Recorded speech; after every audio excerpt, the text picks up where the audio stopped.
few of the cases that you have seen here, which you felt like it was unnecessarily piling up and could have been changed? We all carry a lot of pain. Did you try the resilient homes for sleep training? Yes, I try everything. You had a daughter, you had your younger child not sleeping, you have family to look after, you had job to do, you had laundry, you had everything on the plate. God, I can't. And that happened for 4 years. For reason. It And happened. I didn't understand what was like. When you have Yes, your mindset, yes. something is Yeah. wrong, but no one can see it. That is a lot of frustration. The anger came from that no one could understand. Do you believe that every story has a heartbeat? And inspired from reality, talk about the smile, we talk about the scars, we talk about the wins, and we talk about the perfect life that is created on all of these things. Today our guest comes with a very beautiful life.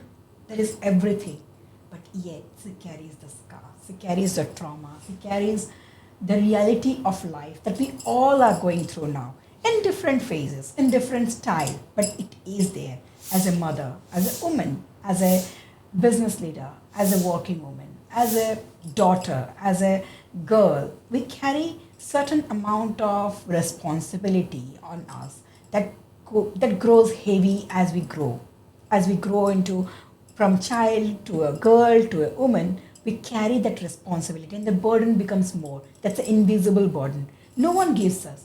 We carry it ourselves because we always want to be strong and become more stronger as we grow.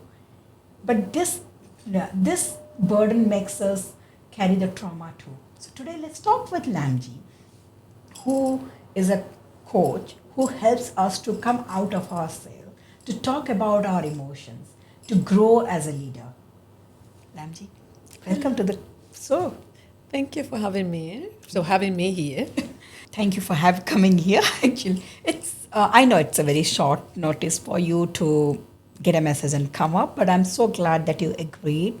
There's so many things in Inspire from Reality. We believe that what is our past is somebody's present. And if that somebody is listening right now, would find some hope to grow from there and to come out of what they're going through. It does not always has to be trauma or sadness. It's also happiness. Some wins, something. There might be some win where they're lonely, they don't know how to cheer. Yeah. Our sentences might be a cheer for them. So anything, that's what Inspire for Reality is. And we are going to talk about deep, raw emotions here. Unfiltered truth, okay? Yes, all the way. I'm Game all on. for that. Let's start. The first thing that I always ask everybody is, we are what we are.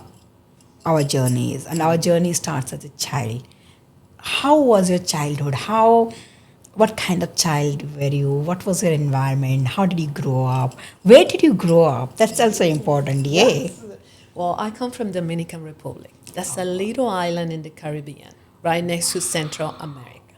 Okay, so I grew up between the farm and the city. So my grandma, she's the mother of the whole family. Yeah. She had 11 children. Wow.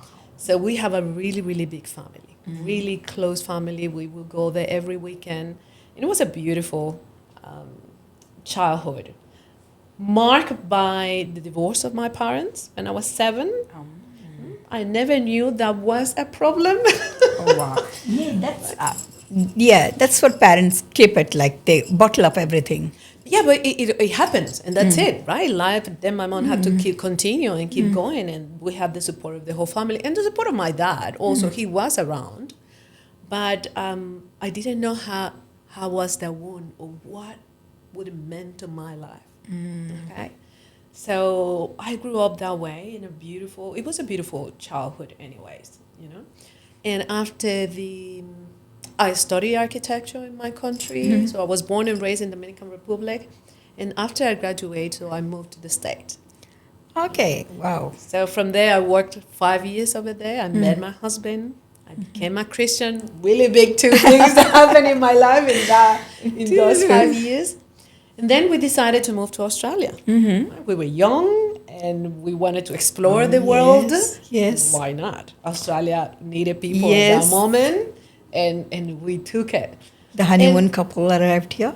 Sorry? The honeymoon couple arrived here. Yes, we did. Yes, Absolutely. yes. We got married 6 months later. We came Oh, wow. to Australia. But it also, we had a really good mission because we wanted to be part of the beginning of the church. So the same church in New Jersey was, they were opening the church here. So it was really pivotal for us to be here in order to help them to come. So that was a really beautiful meaning for us to be here. Yeah. For us, for our honeymoon, with all the dreams that we had, to become a family, work, all these things that happened. Wow. They were beautiful. But did your divorce of your parents has ever affected your decision to choose a husband for yourself? Was there anything that was that always comes out of it till now? Now that you mentioned it was, like I remember when I took the decision, thanks God I was Christian, and I had a really big belief in that moment, and I really trusted God because I had that fear, absolutely, that the same thing will happen to me. And so it took a lot of prayers and a lot of surrendering, of myself and to trust God that He, The Almighty. and for the people that are Christian, that God actually speak to you, and He said that, like, no, it will not be the same for you, and that was really important to me, and that was my ticket to say, okay, I'm going here because I'm not coming alone, and that was really important to me. Right. Yeah, it's such a small things. If not spoken when you are a child, it carries the trauma. Yeah. Oh, absolutely. I've been pulling out all these traumas and that came from that childhood, from that divorce, that I never knew they impacted me. And even just closing all the emotions and not being able to talk about it, that has something that impacted me in my marriage. Yeah. Right? I was sort of the stone cold treatment to my husband many times, and God, that was the work of God that helped me to heal that part. But other than that, it's been many. There's a lot of trauma here. Even with my kids, and the way that I learned to be loved. Yes. So for me to love people, the way that I express is by helping. Yeah. Which is great, right? It's good, but it's not exactly healthy. It's not a good formula for you to, when you actually do for others and you forget about yourself. It's not a good formula. It doesn't work. I know. At all. So when you arrived here, and did you join the church that you came Yes. We continue with the church, and so for a year, and then when the pastors came, they stayed in our house. Oh, wow. Yes, and we started the church with them. Which church is this one? It's a Hispanic church. So that's why it was quite interesting, because they speak Spanish, and that was the only church. Is it in the chatswood one? There is a Spanish church in Chatswood. No. They meet in the city, and it's a non-denomination Christian church, and they came from, actually was originated in Colombia, then spread out to the state, and from the state out to the world. Out to the world, yeah. Yes. So you had your lovely kids here in Australia? So then I have my daughter. She's 16 now. And then my youngest son is 13. And that was another pivotal moment in my life. Tell us about it. I'm all in to hear. Because it's the moment he was born, he never slept. Okay, so that was... Did you try the Treslian Homes for sleep training? Yes, I tried everything that I could. And I knew that something was not exactly right, but no one could pinpoint it, because he was quite active. So he looked like, oh no, he's active. And sometimes he will have 5 days with fever. Okay. And he will just be moving like nothing. So when the doctor, I remember one time I went to the hospital after 5 days of fever, and they said, no, but that child is okay. He's moving everywhere. He will never stop. Oh God, I know. It was really hard. It was really difficult 4 years until he got the diagnosis that he had a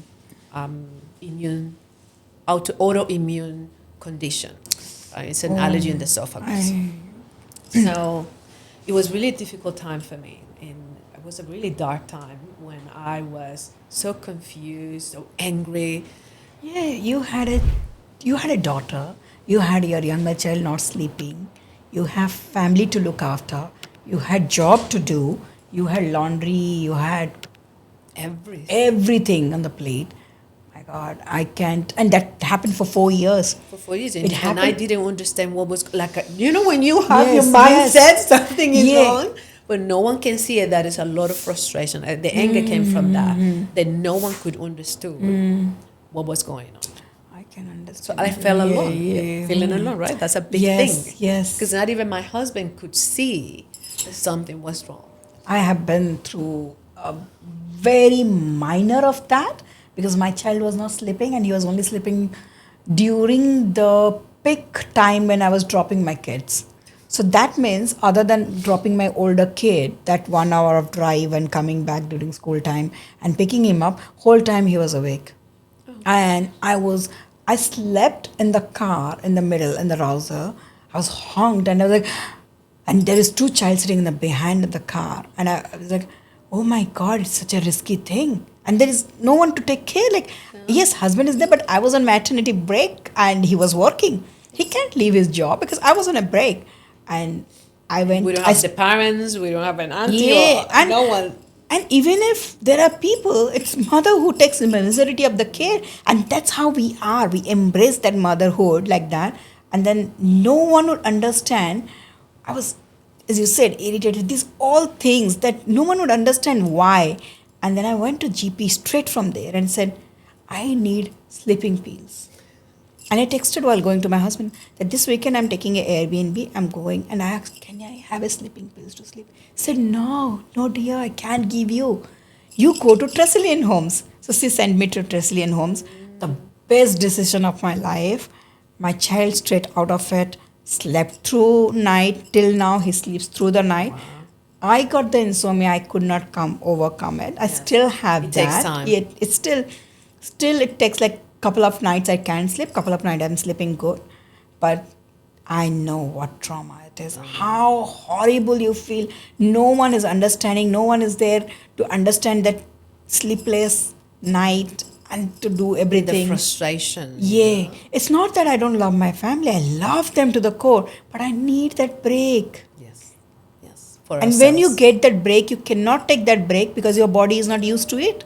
Yes, because the reality is that if my cup is empty, how can you actually pour into your family? How can you give to your child? How can you give to your husband? How can you do a 100%. work if you are empty? Oh, That's what we've been doing all this time. We just How- we think that being busy and doing things for other people is being alive, is the right thing to do, is the way that we are meant to be as a good mother. I don't believe that. And no, it's not a good formula. Actually, people those who have been who have been through that, we understand. But tell me, I know how horrible is that feeling, that just the get away and yet you cannot get that break and all this. What happened after that? Well, once we had the diagnosis, right, and that was good. So then we started a treatment for him, and a specific diet. We did all the diets in the world, for sure. And after that, he settles down, right, with the medicine and treatment and diet. Now he settles down. He started preschool, and so then things are starting to settle down, and I was feeling like I could come back to myself. Like, okay, now I can breathe. Okay. Right. And that's how, okay, now I need to think about myself. And it was time for me to think, what am I doing at work? Am I enjoying this? And I realized that I was not enjoying my work to do. It was a beautiful work, but I didn't want to do that for the rest of my life. I wanted to have meaning. Right. That was the part that I started to think about. It's like, is this meaningful to me? Especially because I was part of the church, really into the church and doing mentoring, and I was people were, young women were attracted to me on getting mentoring and advice and all that. I was like, I sort of like that. And then I met a friend, and she is the one who talked to me about life coaching. Oh, okay. So she had this program in Colombia. It was about life coaching, children, God, and leadership. Oh, wow. All these things together. I- But you have to see the passion. Right? When she actually talked to you about this, she will light up completely. Wow. Okay, so when I saw her talking about this, I was like, oh, I don't have that. Oh. I want that. How can I get that now? Right? And that was like, what is life coaching? Or counseling. I was thinking counseling too, or life coaching. Then I found this school, the Coaching Institute, and that's when I fell in love. So all these components about values, what is important to you. Do I feel proud of yourself? Have you actually recognized the things that you have done in your life? It was such an eye-opening when I said, like, oh my God, like I have never stopped and acknowledged what I have done in my life. Right. What school it was? The Coaching Institute. Okay. Yeah, Remy It's here Pearson. in Sydney? No, in Melbourne. Okay. Yeah, in Melbourne. So with them, I started this beautiful journey on understanding purpose, understanding values. I couldn't understand, what things are important to me, but what does that mean? And I remember one time I was upset. It was a Sunday. We stayed home watching TV. It was a relaxed Sunday. But by the end of the day, I was so upset. I was very upset. And I didn't understand why I was upset. I said, okay, I'm just going to go for the walk. And I went for a walk. Yeah. And I was trying to think about values, why I was upset, what was going on for me. I think it was at the beginning, the first time that I started to understand, okay, I'm feeling upset. Analyzing the things. Yeah. Why am I feeling upset? Yeah. Because I would feel upset, but then stay quiet and just keep the attitudes, right? And all these things instead of actually talking about it. So that's when I understood, oh my God, it's the values. My value of doing something active, to go out, to spend time with the family and go and do something outside is really important to me. And because we haven't done it during the day, I feel like we have done nothing. Yes. But that's not the same for my husband. Yeah. So, but I didn't know how to communicate that until I realized, oh my God, this is values. This is important to me, but I need to communicate that. So it has been a beautiful journey on understanding myself. How did you find that balance? Because if your values and his values are two different kind of values, and then you have a family values, how did you find that path to walk in between? A lot of communication, right? And we need to So get... what do you mean by communication? Communication, like, for example, I'll tell you, mostly with families and all, if you sit down for a communication, it just does not happen. It blasts off. Yes. It becomes blaming. It starts as a very beautiful communication, holding hand. I want to talk, let's talk, but it never goes like that. So how, because you are also a coach, so I want to take this moment. Yes. I'm not being a marital life coach here, but how did that communication, it's not only about husband and wife, it's about communication. How do you spark that communication to last at least 10 minutes so that both parties are heard? Yes, there are a few elements because it's not only communicating. We need to understand first the reality. We have two different realities in our life, like what's happening to you and my reality, or the husband and the wife. That's one thing. The values, having clarity on what are my values is important so we can communicate. We can communicate what are the things that are important to me. Because if that day I will say, hey guys, we've been home all day. What about if we go for a walk? Because that is important to me. Correct. Right? And my husband probably would say, okay, yeah, let's go. But knowing that, as I communicate what is important to me, and I know what is important to you, that's values, one thing. Understanding your needs. Correct. Right? We have 4 main needs. In understanding what is the need, is the need to feel safe. I have a need to feel important. I have a need to connect. And I have a need for fulfillment. Correct. So when you understand, okay, so I don't feel well, but right now, what is happening for me? Well, maybe I'm not feeling safe emotionally. Well, I'm not feeling respected. Or maybe is that I'm not feeling important. How many times that happens for us as a woman? We don't feel important, but we don't express it either. Okay? So it's not only communicating, it's knowing yourself. Because you need to understand who you are, what is important to you, and what are the needs that you're having, what are the meanings that you have in life. So when we learn to communicate that way, expressing needs and what is important, and the other way around, and I can ask, okay, what is the need that you're having right now? Correct. You're not feeling respected, so it's not that I have done something wrong, is that there is a need that it hasn't been fulfilled. Correct. Now, what can I do to fulfill that need? Can you see the communication is completely different? Yes. In order to last and to understand each other. But it is self-discovery. So it's you understanding who you are. Oh, yes. Yes. So that's how we do the communication with. So if somebody comes to you for coaching, so it would be a discovery of themselves first. What are their need? What are their who they are, and from there the journey starts, right? Yes. So the idea is that we want to find alignment. We need to understand who we are first, because understanding that we have 4 different dimensions. We are spiritual beings. Yes. We have a mental dimension, which is all your mind. We have emotions, and we have our body. Okay, so these 4 elements, or these 4 dimensions, they have their own world of themselves. Correct. Okay, so we have the mind. How does my mind works? So the first part of self-leadership is you getting to know yourself. Who am I? What are the thoughts? What are my limiting thoughts that I have? What are those negative meanings that I assign? How do I feel respected? Correct. When do I feel disrespected? So that is the thoughts. But then the emotions. How do I express my emotion? Correct. What am I feeling? In order for me to tell you what am I feeling, right? So it's getting to know yourself. So how do we do it? Yes, we would do it through understanding your values, understanding your life per se, like the 8 different areas of your life.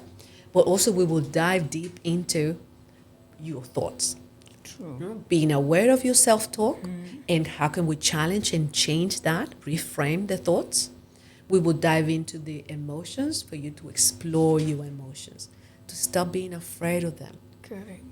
And to stop normalizing the stress, anxiety, the fear, the doubt, all these things. As you get to dive into that, you get to overcome it, to understand it, and to become, and that will become your power. Because you're not limited by it anymore. Tell me, Lamgi, tell me one of those cases where you felt like, somebody carrying so much of suffering that it is hampering them, and let's discuss about something without naming. I don't want any names. I just want to know a few of the cases that you have seen here, which you felt like it was unnecessarily piling up and could have been changed in some way. We all carry a lot of pain. That's a reality. All of us. Okay. Yes. There are extreme cases for sure. Okay. There are people. Sorry. That has gone through a very, very difficult times. Now, how do we become? How do we learn from that? Like, I love purpose, and this year for me, all is been about fulfillment and purpose. And the purpose, actually, you find it in the pit, or from the wounds that you have. So from my wound, for example, there are 2 parts really important to my own journey, is that not expressing emotion and bottling all up. So now that I'm able to do it, I feel this need that I need to help people to be able to do that. Not only the emotion, but to love themselves. Like, I didn't know who I am. Now that I'm able to do it, I want to help people to do it. Right? So when we understand that our wounds are meaningful, yes, they are painful, but from that, there is a lot of learnings. Correct. Okay. Even I'm gonna just tell you one simple one. We are doing this fundraising for cancer, and this is for women that are from Latin America and they are here as a students, and they've been diagnosed with cancer, right, with breast cancer here. One of them even was pregnant, okay, and she was able to sustain the pregnancy, and the baby was born. We cried because listening to these three different, stories of fighting and just overcoming is just amazing. I can understand. But then I asked the question, what have you learned from that? And they all say, like, I have become stronger. I have become closer to God. And I know that I am resilient. All these positive things that they have learned about themselves was just amazing.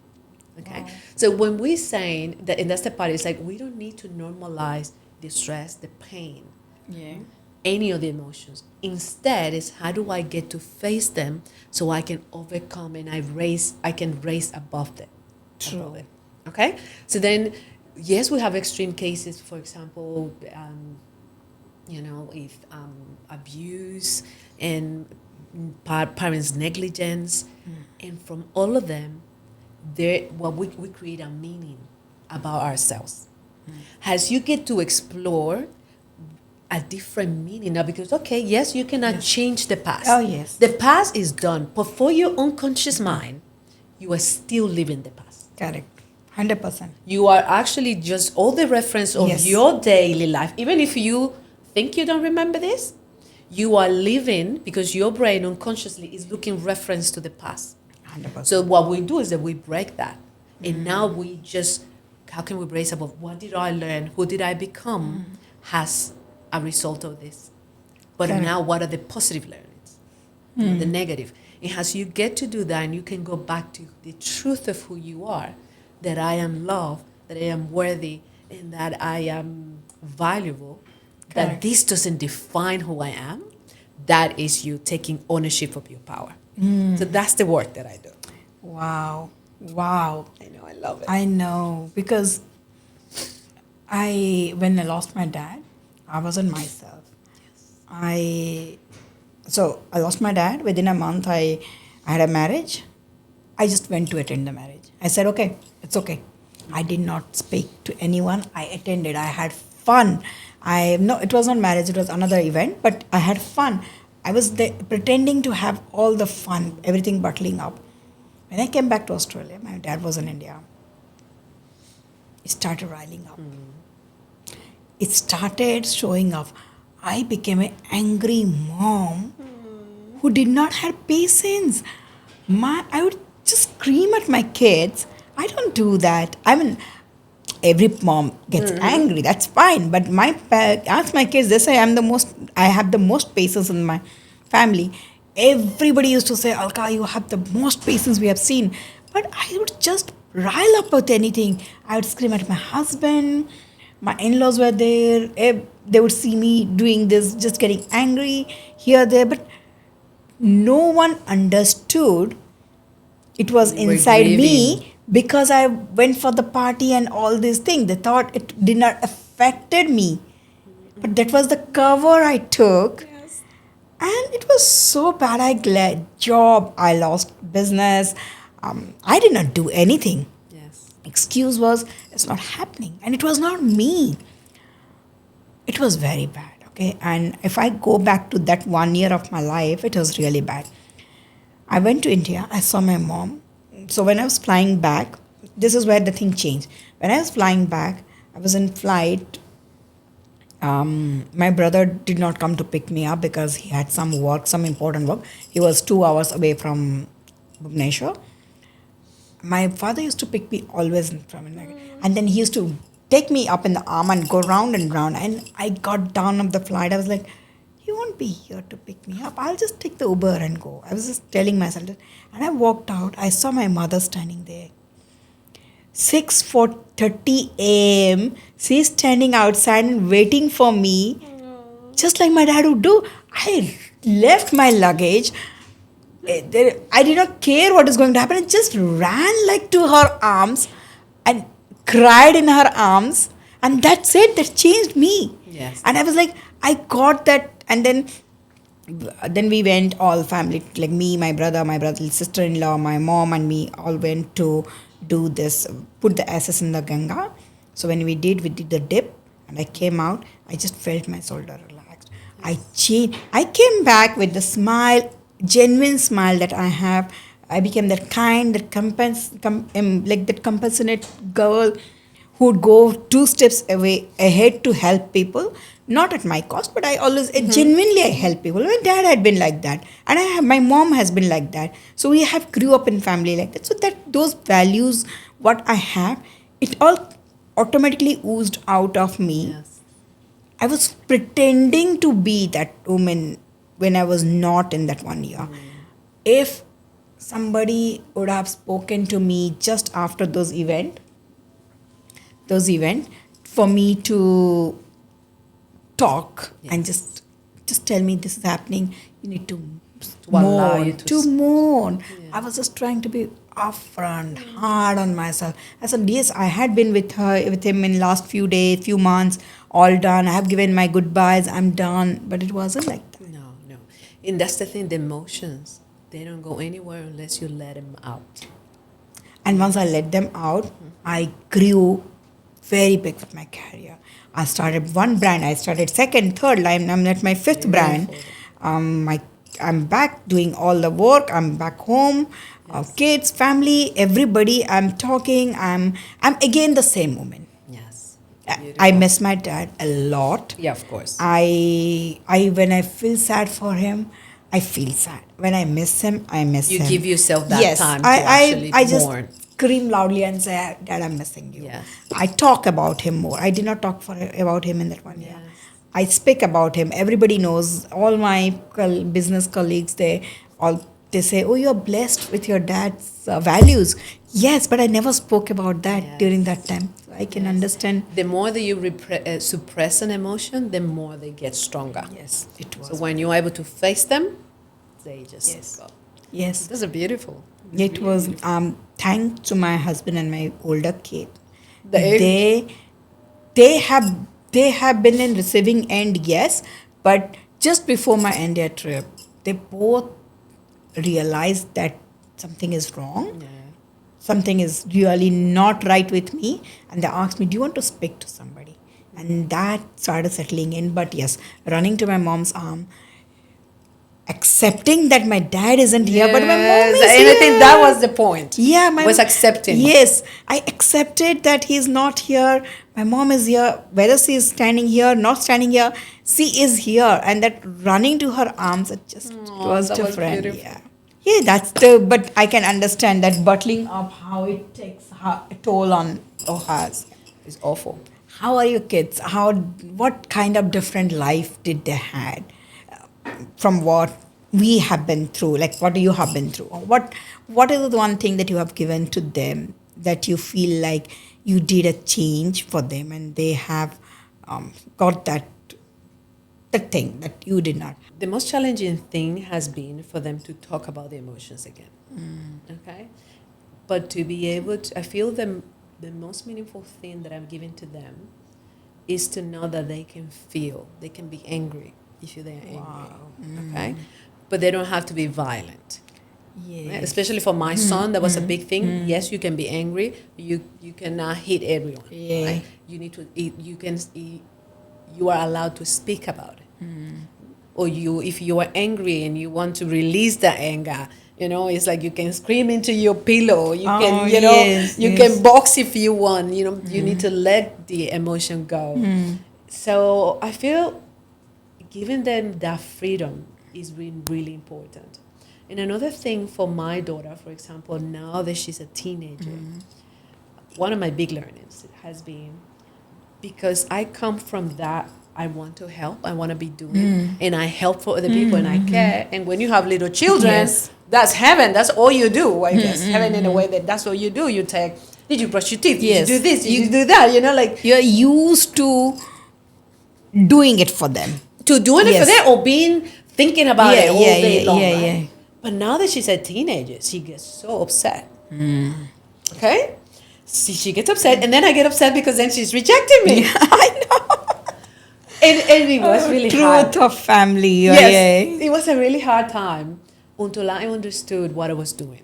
Like, okay, I'm trying to love her by just caring in that way. But that's not what she needs. Right. And for me to be able to adjust and say, okay, hold on one second, this is not about me, because then I was feeling rejected, and then I was feeling that I was not a good mom, and all these emotions, and to stop and think, hold on one second, that's not the reality for her. The reality is that she wants to be an independent teenager, and that she needs me in a different way. And for me to be able to adjust to that, to my instincts of helping and stopping and say, no, I'm here. That's okay. If you don't need my help, it's great because you are capable. Wow. I am in that stage. My older son is 12, turning 12. Only a few days left. November 3rd is his birthday. So he has all of a sudden become independent. He wants to do everything. And I'm like, you can't do it like that. And then it started triggering, and we both started bickering a lot. And there was a phase for 5-6 months. Whenever we sat in the car, we were bickering.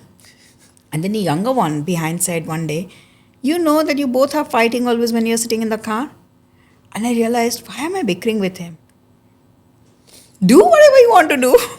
Go live your life. I have so much of work to do. Why do I waste my time? Wasting my time on this? My time and energy on you? And that changed. And then right now we sit in the car and we are discussing about movies. We are discussing about what song to play. And he's playing all the songs I need of his own without me telling. That's a great thing. And then I would tell him that this will look good on you. You whether wear or not wear, it's up to you. And then changed from I forcing him to wear to he wearing what he wants, what I want him to wear, or without me asking. Same thing, like everything changed Once you shift. bit by bit. And now I'm still learning, and now still doing, okay, you want to do yourself? Fine. But when you look back and you feel like you have done something wrong, come to me. I'm okay with that, because that's what my dad said. Dad said, take all the risk. If you fall, remember, I'm there. You can always come back. Yes. I won't ever say that I told you. Yes, I love I'm that. trying to do that. I haven't done that yet with him. No, I am. But I want to. I can't be like him. Saying that I haven't. I won't say that I have said that. He had never said that. He had always stick to. There are times when I've done everything wrong that can go wrong. Then I look at him and say, it's okay. But he'll never say that I said you that it will go wrong. I'm like, okay. Beautiful learning that, yeah. I have to learn that. Parent, right? As a parent, I have to learn it from him. I haven't implemented yet, but I will. Yes. It is. And for me has been to understand that they need to go through their own mistakes. And mistakes, and reframe. One thing that I feel that it has been a gift is to reframe failure or mistakes. Yes. There are no failure. There are no mistakes. There's all a learning opportunity. Yep. So it's like, you failed. That's okay. No worries. What can you do next time to do it differently? What do you need to learn next time? So reframing that, because we learned, like in my culture, we learned that you cannot make mistakes. That you don't want to fail, because that's wrong. Yes, that's wrong. And for them to be able to have the freedom to know, I can do whatever I need to do, what I think, what I feel, and then I will learn from them. And how many of us parents can give that kind of... See, there are circumstances, right? Some parents, even if they want, it's very difficult for them to give that opportunity for kids. But for me, I feel blessed that me and my husband are in that capable state place where we can give them a base to fly. Yes. So we have made that base, like with our business, with our work, with our environment, that even if when they fly, even if they can fly or can't fly, the nest is there. Yes. Right? That's what we want to do. If they fail flying, the nest is there. I will teach them how to get down the tree and walk on the road, right? I'm there. But if they can fly, oh my God, what a moment it will be, right? So I feel that God has blessed us a lot in that, with our situation, where environment, from where we come from. Our family has been very strong family, both of our family, education wise, everything. Yeah. values and everything. Both lucky that I got married to also a family which has a great values. Yes. So both of us come from a great value. That has helped the nest to Yes. build for us. Absolutely. Yeah. And now we have built another level for the kids Yes. to Which try. is beautiful. Yeah. Yes, yes, absolutely. That is important. Not everybody has that gift, but at least we can build it now. Yes. Like you say, okay, even now let's choose what are the values and the things that we want to do in our marriage, in our nest. Yes. So we can actually give to our kids. So Yes. with this Gen Zs and Alpha Gen, with AIs, with all this gaming and everything, so many things in the world, do you see that it affects their emotional journey a lot? Absolutely. And as a parents, and also like for the future of the world, also I will say like that. How do you see that? What would you tell our audience who are listening today, those who are in that big age where the kids are like our kid, 11, 12, 7, so involved with devices. The moment I disconnect them from device, we do take breaks, but I can't fully disconnect. And the moment their emotions, their anxiety are related to the devices in their hand, with the gamings, with the friends, they're not related. The friends in the front of them can give them anxiety, but the same friend on the phone can give them an anxiety. It's so scary, and I don't know how to accept that part of the. Look, I don't think it's exactly accepting, but it's how do we get to forge those relationships?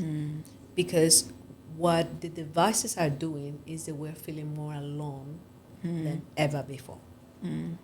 Even that has changed our marriages dynamic, because people are just watching TV, or we many times they go into bed and we just Yep. using the device. So even us are changing.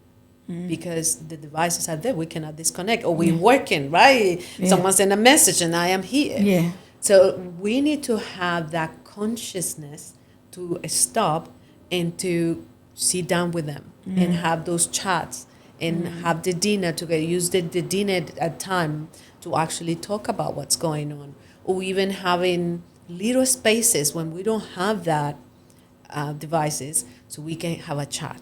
Right. Because that is the part that we are missing. And I know it's a really it's a monster to fight It is. against, but at least we want to go back to creating relationships, and that's what we need to do. Yes. It took us 4 consecutive camping to make kids understand. This camping, they were happy. For last 3 campings, because there was no device, we have done no device camping, no network camping, no power camping. So last 3, they were little. First one, they was very grumpy. Imagine. Second one, the older one fell sick, so he was grumpy. Third one, they were okay, but after a day and 2, they were like, this one, they enjoyed. They slowly understood the camping 4 days, just bear it, enjoy it, go back, and then they can have it to what they want. But those are small moments. Like we also, like we have things like we are going out for a walk, we go out and play. Exactly. But I still feel scary about the amount of time they spend. It is. Their It studies, their everything is on device. Absolutely, it is, and I think in some point we will need to go back to basics. Yeah. I haven't got Kindle at my home. I said books, I'll buy all the books. We'll get a library. me too. I said no Kindle. We don't read on the device. Yeah. Same with my younger child. I said pick up the books, hold it, read it. Yeah. Now, because now, right? They read a lot of books, but Yes. now they're getting older. Yeah. They're more into the devices than Yes. the books. So I Yes. said to my son, I heard someone did that, and I think it's a good idea. It's because I have many of personal development books, but they're not reading it. It's like, I'm gonna pay you for every book that you read of personal development. Good one, good one. Yeah, because like that they will have to read it. Yes. You know, for them to feel like, because it's how do we install those little things again? Even if I have to pay them, I don't care. Yeah, that's a good one. I don't have to do it now, but maybe later when they're at that age. Yes, so because Andrew's 13, Nicole, and they love reading. Oh, yes. They love reading. Okay. That's the best thing I see in Australia. Like for me, I loved reading while growing up. but not everybody. Here, I see everybody loves Everybody reading. loves reading. I love it. Yes, absolutely. They just pick up the book wherever they are and they're bored. They pick up the book, they pull out the book from the back. Like, Yes. when did you carry? They all have books and they're carrying it. And okay, so we'll end. But before ending, I want to ask you, everybody, even if you overcome your trauma, whatever you come, there is always, everybody has a role model in their life. And that's what always, somewhere in our brain, we always look up to and we try to be that. Or we're influenced by that. We don't know, or we know, but we are always like that. Who was that one role model in your life whom you would say that when you were going through trauma and everything, and when you overcome of that, you found yourself as a person whom you want to be?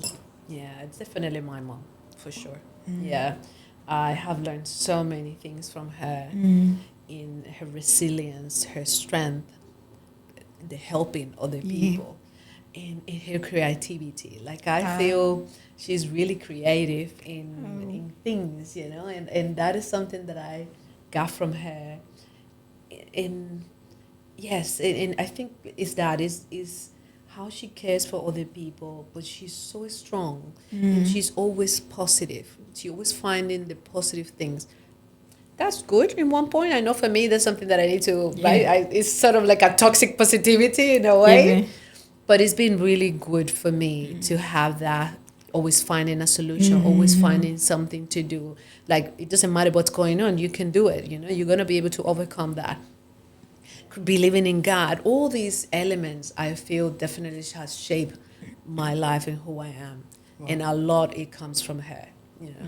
And I am very blessed to have all the learnings from her. Wow. Yes. I would say that if you are someone who is little bit lost in your life and you want to be yourself, you should connect with Lamgi. Her contact details are below. And Lamgi, you are doing a charity drive also, right? For the cancer? Sorry, for the charity drive for the cancer? Yes, we are doing a charity. That will be the 25th of October. And yes, so that will be, we're going to raise funds for these 3 women to help them. And all the communities getting together for that, which is beautiful. Okay. And yeah, so Lamgi has been working with the community a lot, and she helps people to overcome your own insecurities, your own trauma, and embrace who you are really. And that's what is needed. If you want growth for you and your family, very important that, as he said, if a glass is half empty or full empty, you cannot pour out of it. So do you want to fill your glass up first before pouring out? Connect with her. Thank you. Thank you. Thank you. It was really lovely chatting with you. Thank you.